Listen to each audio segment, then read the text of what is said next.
What up everyone, I'm back with another video on the S2000. Today I'm going to be replacing the S2000 shift boot. So I ordered an LA Kings shift boot because I love the LA Kings, the hockey team. And this sold one, and I just like to personalize my car with, little things here and there. And I ordered it from Gold Stitches, and I'll link their website in the description of the video so you guys can check them out. They usually make just shift boots for just about any car. All you have to do is message them and make whatever special request that you want. So any kind of theme that you really want, you can request and they'll have it made within a week. I got mine within about a week and a half in the mail, so that's pretty good for something that's has to be handmade. So all their shift boots are handmade and sent directly to you. So yeah, that's what I'm going to be replacing today. I know I've looked up on the forums that it's actually pretty hard to do on the S2000 because apparently you have to do some grinding and whatnot, but I'm going to find out for myself.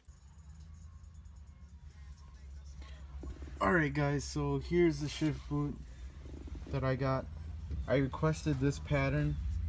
I just really like the black and white pattern, plus it goes with anything. So that's what I'm going to be putting on. And this is the old one, just regular leather. And so the first thing that you have to do to remove this shift boot, or I guess the first step in doing it, is removing the entire center console. So first, obviously, you unscrew this knob.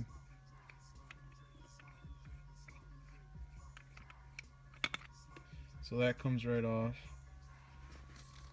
Alright guys, so it's a 14 millimeter. So we're going to use that to take this off.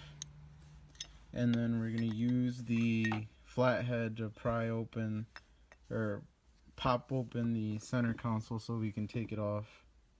Alright, quick thing. So I didn't even actually need the flathead. I was able to just pry it gently open. So upwards, just gently, not as hard as you can because you don't want to break anything. And especially, you don't want to do it very hard because you also have these switches that are attached. So you definitely don't want to rip any of the wires.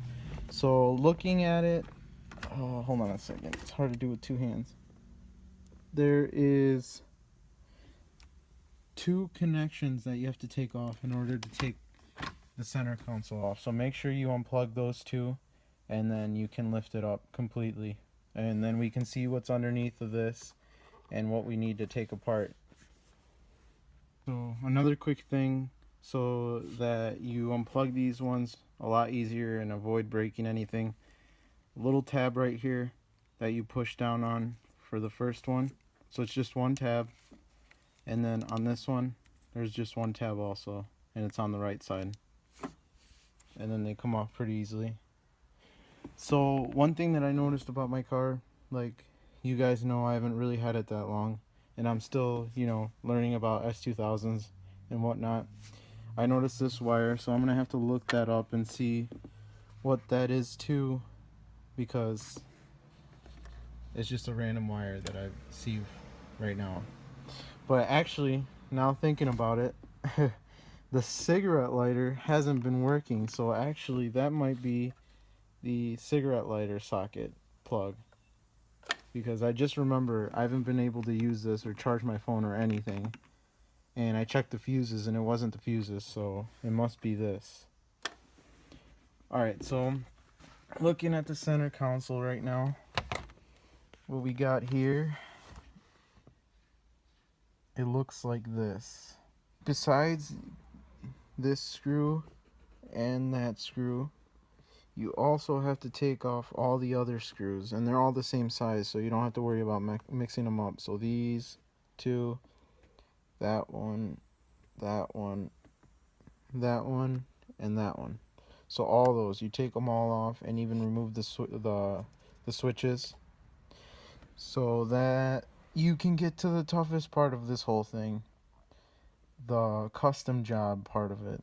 So these right here are melted to the actual plastic, so you're not even supposed to remove this. This is like non-removable, that they did this shit. So you gotta mess with it. And so basically there's two ways you can go about it. You can grab a Dremel tool and just grind these two off, or you can use a sharp utility knife. So what I'm going to do is use a knife because I don't have a Dremel. I've been wanting to get one, but I'm just going to use a knife. So I'm going to take off everything else and then show you what it looks like, and then I'll do these two. Alright, so quick look at everything removed. So we got all the screws. We got all the screws off and the two switches, so that's what it will look like. So now to the shitty part, is grinding these away with a knife. So I'm gonna go get the knife and do that. Alright guys, so I actually ended up using a Dremel. I ended up finding a Dremel, and just you can use a sanding one, like the sanding bit instead of the cutting bit, and just basically just grind down those nubs that were there. And then that won't actually get them out. What you have to do is grab any sort of knife. I just use a kitchen knife, and then just go along the edge and just keep poking it through. And then once you know you've done it is when you actually start to feel it to give. Then you know that it's done, and then you can just do the next one. And then you're good to go. So then all you have to do is those same clips that were all around, you actually push them outwards and then push on the boot, and they'll each come out. So instead of inward like the plugs, you push them outward, and then it'll come off. So now you got this trim off, which I'm gonna hydro dip in the future. I'm gonna hydro dip this trim, just not right now, but yeah, that's gonna suck taking it off again. I should do it now, but I don't think I'm gonna do that. But anyway, so if you notice, so on the S2000 shift boots, there's actually holes in each one. So all these little plastic tips, they poke through the shift boot to hold it in place, instead of just using like the elastic portion of the shift boot to hold on. They have this extra support. So mine actually, when I ordered it, I don't know if they knew that or what, but mine doesn't have the holes. So I'm either gonna have to make my own holes or see if I can just do it normally. So I'm gonna go get the shift boot, take this one off, and see how that goes. I got the shift boot on. So what I ended up doing was just going around and just tucking it in between the tabs. So where all the tabs were, I just tucked it in, and the elastic part just kind of did its own work, just hugging up against the little lower portion part of the trim. So it seems like it's on there pretty well. I mean, I could go the extra mile and poke the holes through the shift boot so that it actually holds it on even better, but I'm gonna try this out and see if it holds up. So the next step is just basically just putting the trim and the boot back on, and then just doing everything backwards. Yeah, so just run your fingers all around the edges of the clips, and it should just clip right in. See, it already basically, the little nubs came through and actually held it up together a lot better than I thought it would. So I didn't even need to punch the holes through the shift boot. It's just holding it in. So all you really need is the elastic shift boot. You don't need a custom one with holes. So if you have an S2000, go ahead and order that shift boot from Gold Stitches, and it'll work just like it should. So that's how my center console looks like now. So it now has a new shift boot, a lot better than the other one. Alright, so basically now I'll go back to the car, put all the switches back on and all the other screws, and then put it back in place, and I'll be done. Everything's back in place now. I have all the screws set back in place and the switches. So it looks good now.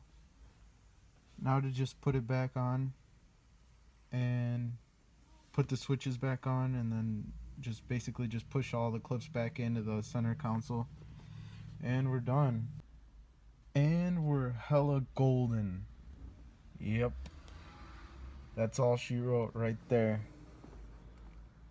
So that's all you have to do for this shift boot change. It actually wasn't as bad as I thought it was going to be. The Dremel did help out a lot though. If I would have just used a regular knife, that would have taken forever. But yeah, so make sure you have a Dremel handy. It'll make it a lot faster. Thanks for watching, guys. I hope this video was really helpful. I know that I would have liked a video to follow along to make this whole process easier for me, but I hope it helps you guys, and I'll catch you guys on the flip side.